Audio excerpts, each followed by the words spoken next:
Hello and welcome back to Gibbsfield Farms. Today we're going to combine some soybeans. So to start our day, we've got this wagon here full of beans. It's got to go into that grain bin. So we're going to get this wagon unloaded. We got beans in the grain cart that are going to get dumped into that wagon, and everything's going to get unloaded, emptied out, so we can head to the field and start combining some soybeans. So we're going to fire up our old Oliver tractor, courtesy of my Uncle Roger, letting us use that. And we're going to fire up that tractor, run the PTO, and we're going to get some soybeans unloaded.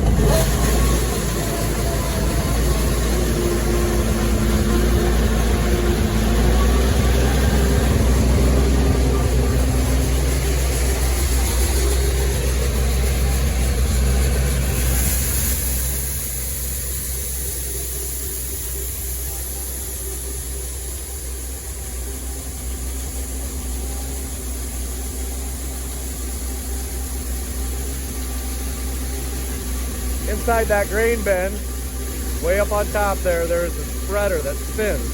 So the soybeans drop into it, that spreader spins and it spreads the seeds out evenly in the bin. There's not a pile in the peak in the middle, spreads it out nice and even.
So what we do here is we keep the wagon parked right here, and we run the grain cart back and forth to the field.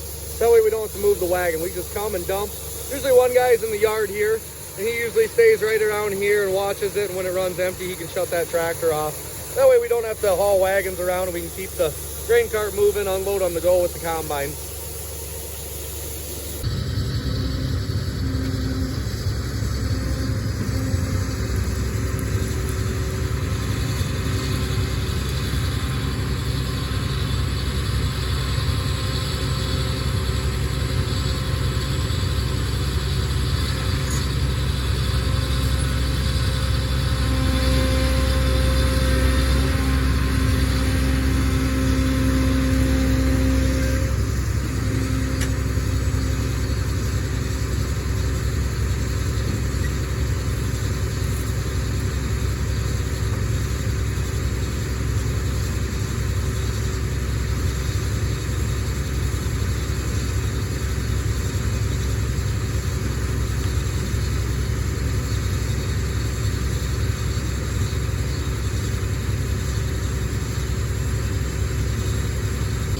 The head is hooked up to the combine.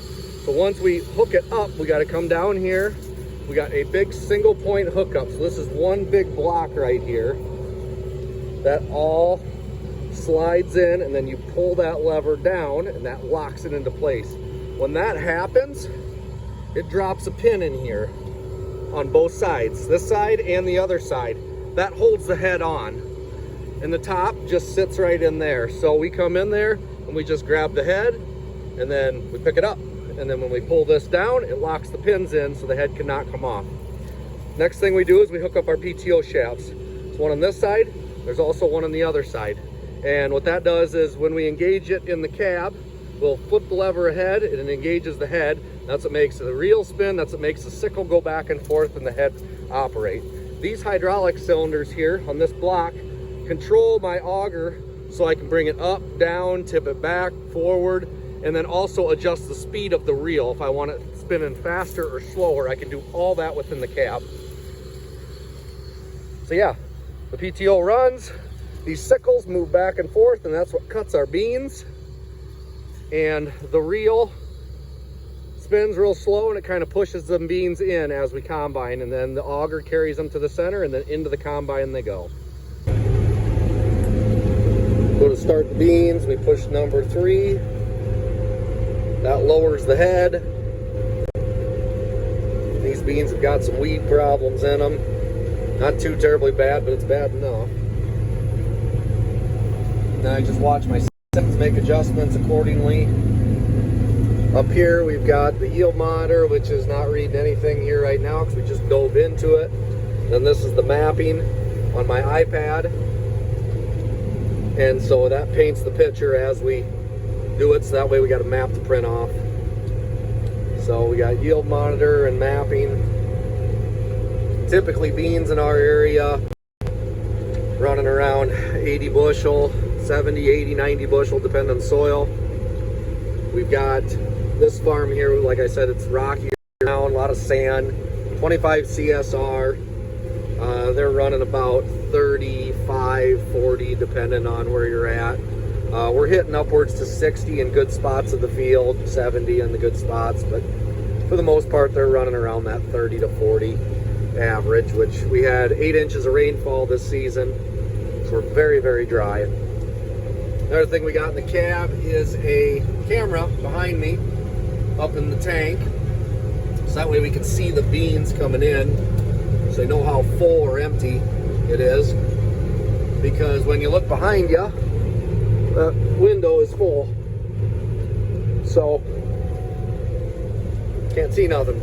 I hate looking out my mirrors to see if I can see the window. It's just kind of a pain in the butt. So yeah, all kinds of stuff going on. Yield loss, fuel, speed. We're running around that 3 mile an hour speed. That's how the inside of the combine works. Make your adjustments inside and check your sample and get out and check behind the combine for beans. We have a little bit of head loss, which means that the beans are popping at the head, and some of them are getting lost there, but overall not too terribly bad.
Well, we got our grain bin full of soybeans, so we moved this tractor and auger over to my cone bottom bins, and we are putting soybeans in that bin.